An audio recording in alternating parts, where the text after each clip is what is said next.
You've probably noticed that got rid of the background noise for this video. I think you've heard enough of the whining tractor. This I changed out the forks and put on the bucket, as you can see. I'm cleaning up the rest of the contractor's brush and logs that he cleared off the next door property.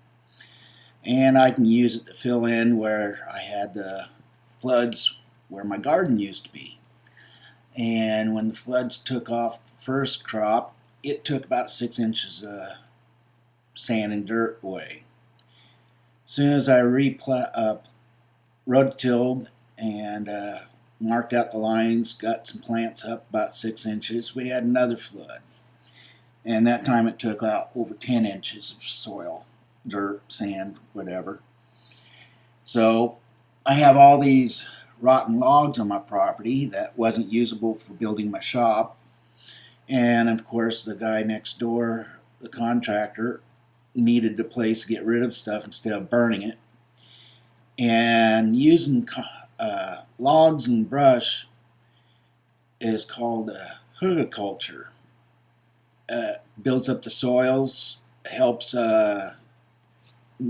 put nutrients back in the soil. And I don't know if you've noticed, as we've drove by the house, I have a garden plot that I've been trying to grow plants in, and the soil is just not healthy enough. Same thing goes with the fruit trees, grapes, and stuff like that. There are no nutrients there. The fire was so hot that it killed all the microbes and bacterias and worms and even the insects. Well, it's been about 5 years and the insects have come back, but the microbes and stuff, there's not enough nutrients in the soil for them to live. I've tried buying worms and putting in the soil, but they never survive. So I'm doing this to try to build up soil and eventually put in some fruit trees and stuff where my garden used to be. Found out that's just too much of a slope to use for a garden. And we have such hot summers here that it's not really worth putting in a garden other than corn and stuff. And as you can see, my 2-month-old corn is still less than a foot tall, just because there was no nutrients. Now, you've probably noticed that I put in some bananas and dwarf bananas. The bananas came from an elderly lady that I was cleaning up her grove for back when the kids were with me. And I used that to build up the soil, cutting all the banana stalks and stuff. Because here it gets cold enough where you can actually damage these subtropical bananas by leaving them over winter. You got to cut them off. 1, to keep them looking horrible, and 2, it keeps them freezing. Now, I did have them up in my front yard along the driveway. Well, that was really a bad place. So now it's in grass and wildflowers. And I moved them to the little garage that used to flood on the south side. And this is the first year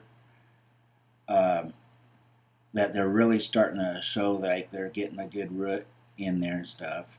And I actually started mulching them last fall. And the ones that were in between the buildings, they didn't do too well, and they got too much water when we had rain. It didn't dry out and drain. So I moved them to the side of the carport, and they've been getting water every time it sprinkles. Plus, during the summer, I put in drip systems for the plants I want to survive, because unless they have roots that go down 10 feet, they're not going to survive. That's the biggest problem with the plantings of pines that the volunteers put in. We didn't get enough rain for them to survive. I had probably 50% loss, where my neighbor, he had his done a couple years before during the drought, and I think he had 90% loss on his pines. So you can see we're making a little bit of progress here, moving the junk. And as soon as this is done, I have the piles of dirt that had junk on it when I was digging the sand to fill in spots here, which I'm calling the crawdad pond. That's future. That I get clean sand for fill after I scrape off the top layer of weeds and junk. And that's been placed all around the perimeter of the pond. Well, now it's time that I got all these logs and stuff spread out. It's time to start covering them. So during the rest of the summer, I'm going to be taking the berm around the pond and moving that sand over to on top of the logs and stuff. And once the pond drains down, I need to get some more sand and level out the yard and stuff. I almost got the tractor stuck a few times hauling branches from underneath the tall pines over near where the pond is.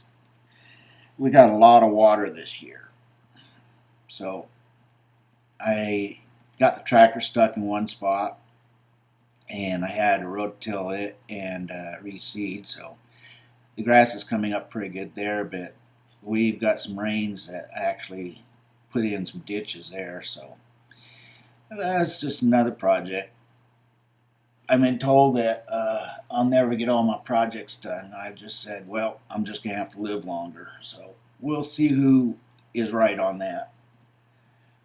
Well, let you get back to your viewing here, and you have a great day, and we'll see how we get finished here in just a few minutes.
Thank you for watching my video. I hope my video's quality improves as time goes on, and we'll find some more interesting subjects for you to look at. You have a great day, and thanks again.